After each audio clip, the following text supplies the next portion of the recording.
In 1989, Lyle and Eric Menendez brutally murdered their parents in their Beverly Hills home. Then they made shocking allegations of abuse in court. When Jose and Kitty Menendez were killed in their home on a summer night in 1989, their violent deaths shocked Los Angeles. But their brutal murder was just the start. The blame for their murder was pinned on their sons, 21-year-old Lyle and 18-year-old Eric, and the story of the brothers would soon captivate America. In a trial which had shocking twists played out by nascent court TV, Lyle and Eric admitted to murdering both of their parents on August 20th, 1989. They denied the motive being to inherit their millions. Instead, they claimed that they'd killed their parents after years of constant emotional, physical, and sexual abuse. They described years of alleged abuse at the hands of their mother and father. The brothers sobbed on the stand, gave graphic descriptions of molestation and incest, and offered anecdotes of their father's cruel personality. As children, they both seemed to have it all. Born in 1968 and 70, the two brothers grew up in a wealthy New Jersey suburb with their parents, Jose, who was a self-made Cuban immigrant, and Kitty, who was a former beauty queen. But the brothers later claimed that their picture-perfect childhood was all a facade. Their father, who had climbed his way from washing dishes to becoming a successful entertainment executive, pushed both of them to work hard. They wanted his boys to be tennis stars and even hired private coaches for their lessons. He demanded excellence from both of them and their coaches, one of whom quit in frustration. Jose was intense off the courts too. He expected his sons to be able to hold conversations about topics like international politics, and sometimes gave them long-hour lectures. The brothers later claimed that he had sexually abused them.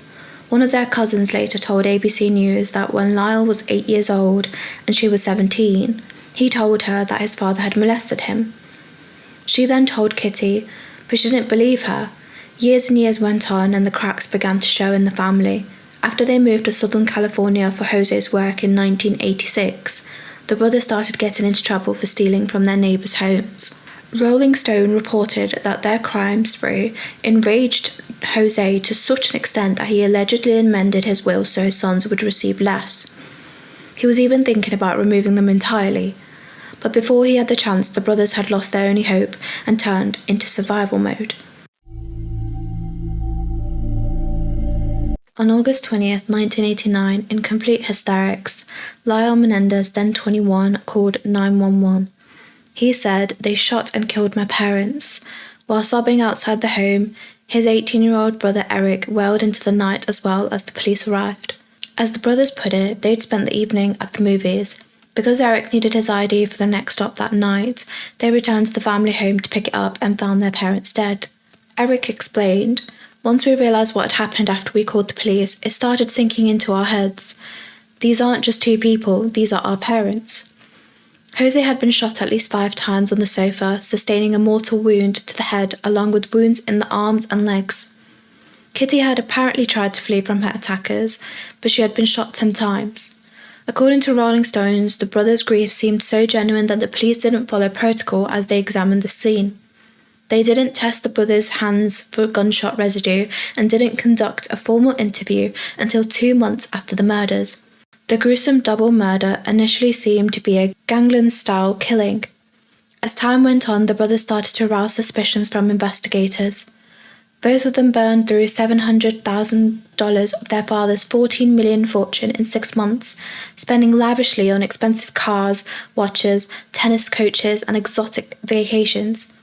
Detective Les Zoller explained that investigators really began to suspect them when they learned that Eric had written a screenplay in which a character murders his parents to inherit their money. They also noted that the brothers had offered some odd details about the night of their parents' death, things like seeing gun smoke in the air, something that would have disappeared shortly after shots were fired. The suspicions were confirmed in shocking fashion when the mistress of a therapist named Dr. Jerome Oziel, who had been treating Eric, came forward with tapes of both Eric and Lyle confessing to the murders. In March 1990, the brothers were arrested.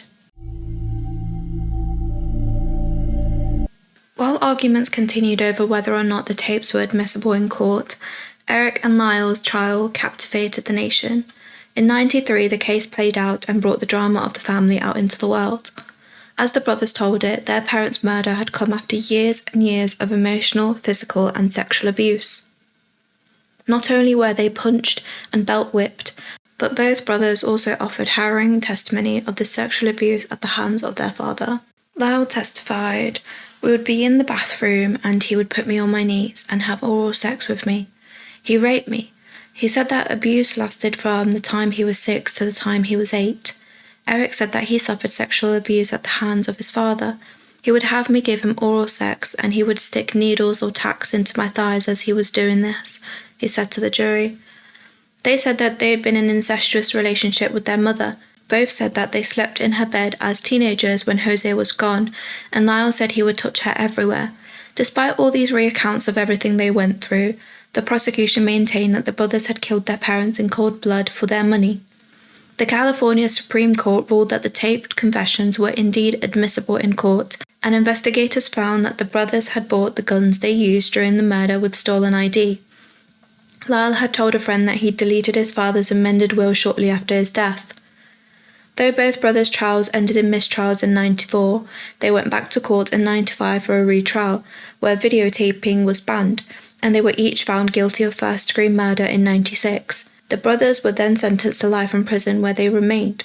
Mr. Menendez, you've heard the testimony of your brother that you and he killed your parents on August 20th, 1989. Did you not? Yes, we did. And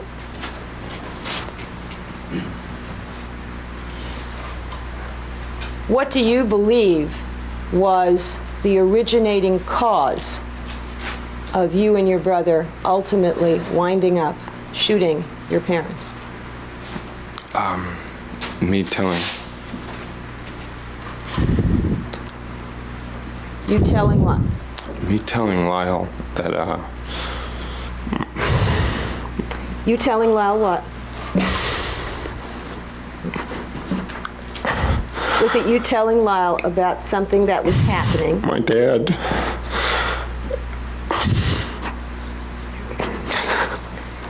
Okay. My dad.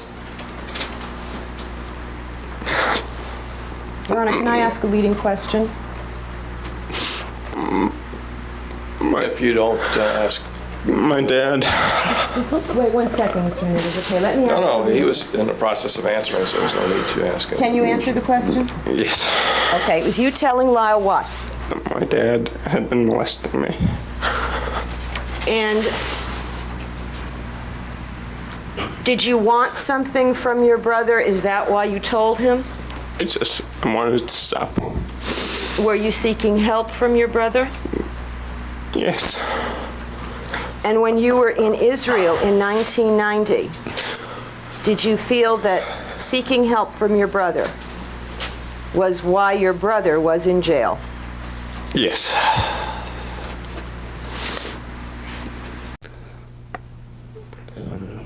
Just started with, after sports practices, he would massage me, and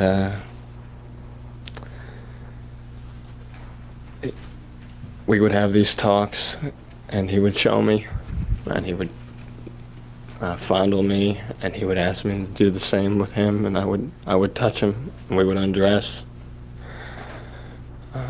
Where would this take was place? in my bedroom.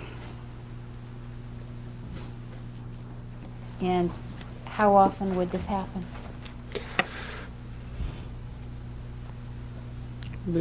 Like 2 or 3 times a week. And for how long did this happen? Not too long. It began to change. When did it begin to change? I'm not sure exactly at what time, but almost close to when I was 7. And how did it change? Just became more involved. What do you mean more involved?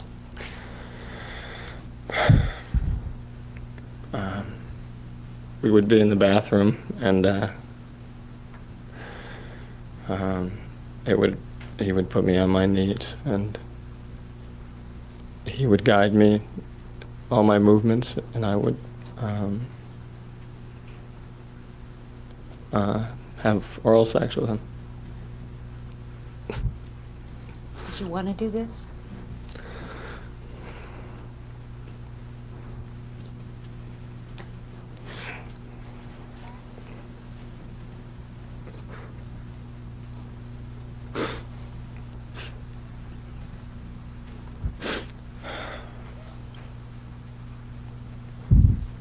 At some point, did he do some other things to you?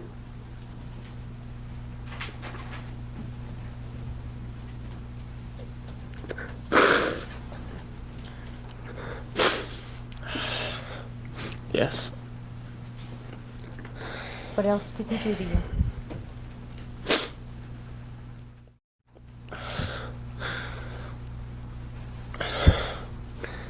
He used objects, What kind of objects? a toothbrush, and some sort of shaving utensil brush. And what would he do with the toothbrush? Well, in the bedroom, we'd have what we called object sessions, and just slide my pants down or take my pants off. Sometimes it would be for a short period of time, sometimes longer. Just lay me on the bed and he'd have a tube of Vaseline and he just played with me.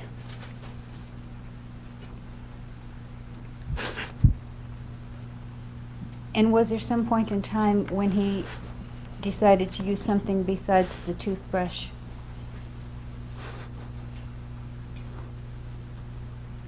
Yes. And did he try to anally penetrate you with something else? He did. And what was it? He raped me. Did you cry? Yes. Did you bleed? Yes. Were you scared? Very.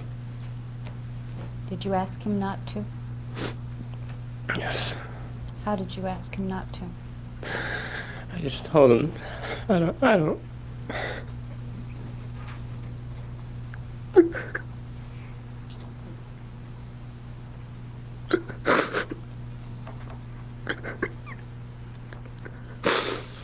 I'm sorry.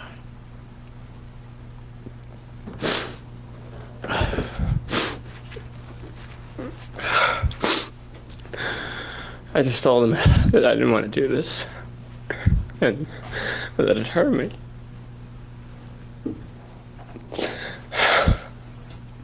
And he said that he didn't mean to hurt me. And he loved me. Was that important to you, that he loved you? Yes, very. But I still didn't want to do it. Did you tell your mom? Yes. What did you say to your mom? I told her to tell Dad to leave me alone. And he keeps touching me.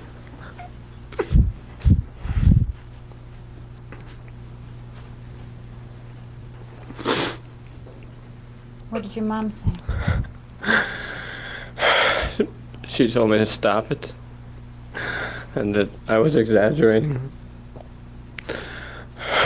And that my dad has to punish me when I do things wrong. And she told me that he loved me.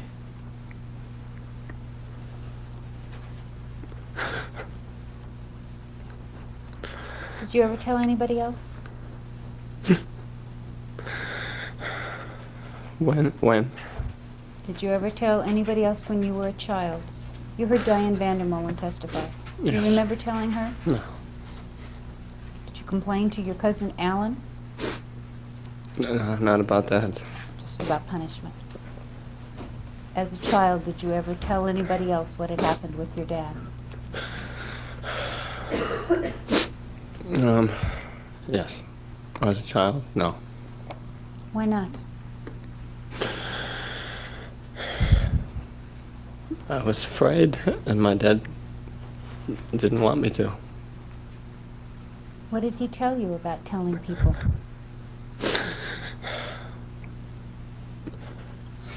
He just said that it was our secret, that bad things would happen to me if I told anybody.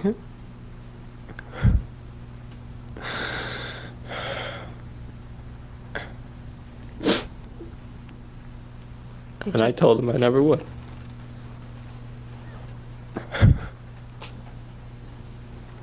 How old were you when this stopped? 8. So during the time between 6 and 8, when this was going on, did you tell your brother? Did you do something to your brother? Yes. What did you do to your brother?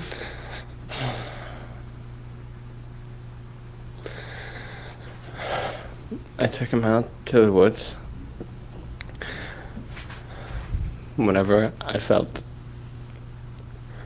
I don't know, I took him out sometimes, and I took a toothbrush also, and I played with Eric in the same way. And I'm sorry.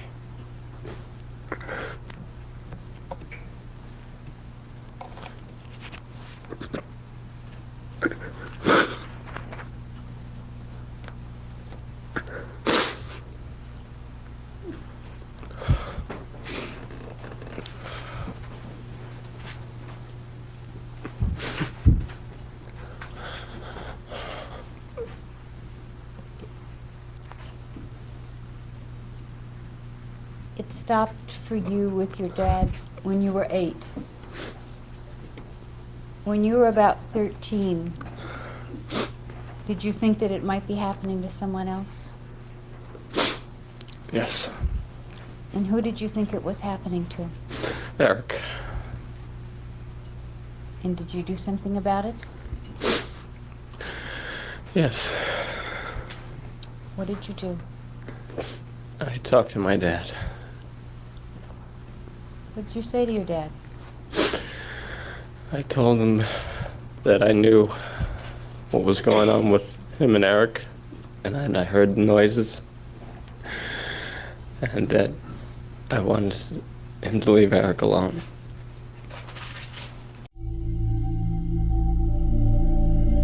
Lyle and Eric were sentenced to life in prison in '96, and they were originally in separate prisons, but eventually they were housed together in Richard J. Donovan Correctional Facility in San Diego, and they continued to make headlines behind bars. They continue to stick to their story and continue to explain the alleged abuse that they suffered from their father. But some of the family members refused to believe the allegations. Brian Anderson, Kitty's brother, told ABC News that both brothers acted out of greed, not because they'd been abused by their parents. He said, "There was certainly no indication of any kind that there was ever any abuse. I think the motive was strictly money." I did start watching the new documentary that was released on the Menendez brothers called Monsters. It is completely inaccurate. There are many discrepancies about the whole case, and I barely got through even the first episode. I've seen lots of articles and on social media how no one agrees how it was filmed and how it was created, although they are making another one on Netflix coming in October. But I do think the Menendez brothers need to be released. It's about time that they are freed and given a chance to actually live their life, which we will find out in about 60 days, I believe. So please keep an eye out on the news and on social media for the next updates for the case. Here is a current timeline of what we know so far. August 20th, 1989, Jose and Kitty Menendez are shot and killed by shotgun blasts in their Beverly Hills mansion. Lyle called 911 and said someone killed my parents. October 31st, 1989, Eric confessed to Dr. Oziel. November 17th, 1989, Dr. Aziel spoke to the police about Eric and agreed to wear a wire. November 19th, 1989, Dr. Aziel wore a tape recorder, but Eric had changed his story. December 11th, 1989, Dr. Aziel convinced the brothers to let him tape their sessions. March 5th, 1990, Dr. Aziel's girlfriend, Judlon, went to the police and told them he had the brothers confess. A warrant was issued and the recordings were seized. March 8th, 1990, Lyle is arrested outside his parents' home. March 11th, 1990, Eric was in Israel for a tennis tournament. He surrendered at the LA airport. From 1991 to 1992, it was the battle of admissibility of the tapes. The Supreme Court of California ruled 2 out of 4 of the recordings to be admissible under the dangerous patient exception, but the other 2 were not, including one when Eric admits to the murders because they were privileged communication. July 20th, 1993. The brothers go on trial in a Los Angeles courtroom, each with a separate jury, in a trial televised on Court TV. Lyle was represented by Jill Lansing and Eric was represented by Leslie Aberson. Prosecutor Pamela Bosniak argued that they killed their parents for financial gain. Their defenses admitted they killed their parents, but argued that they acted out of self-defense after years of emotional, psychological, and sexual abuse by their father. January 28th, 1994. Both juries are deadlocked and cannot come to a verdict. A mistrial is declared. It was between murder in the first degree or manslaughter. July 23rd, 1995. During the second trial, cameras were banned by Judge Wesberg. Lyle, having testified in the first trial, could not again, so prosecutors went to Eric when he took the stand, put in doubt about whether there was any abuse at all. March 21st, 1996. The jury convicts both brothers of first-degree murder under 2 counts. This time there was only murder or letting them off entirely. July 2nd, 1996. The brothers are sentenced to life in prison without the possibility of parole. Lyle was 28 and Eric was 26. May 2023, in a docuseries titled Menendez and Menudo Boys Betrayed, a former member of the boy band Menudo said in a sworn affidavit that he was raped by Jose Menendez when he was about 14 years old. Attorneys for the brothers filed a habeas petition which asked for the court to reconsider the conviction and sentence in light of new evidence from the band member and from a letter which Eric had written about the abuse he suffered prior to the killings. The attorney asked the court to either vacate them or permit discovery and hold an evidentiary hearing in which they can provide proof. This was in the reviewing process by the DA's office. September 2024, Netflix released Ryan Murphy's horrible depiction documentary of the brothers and the murders. It received a lot of backlash as their story and the fight they have put up was diminished to absolutely nothing. They were simply shown as monsters, as per the title. It was all about financial gain, and we were once again put back into time when men being sexually abused wasn't treated appropriately.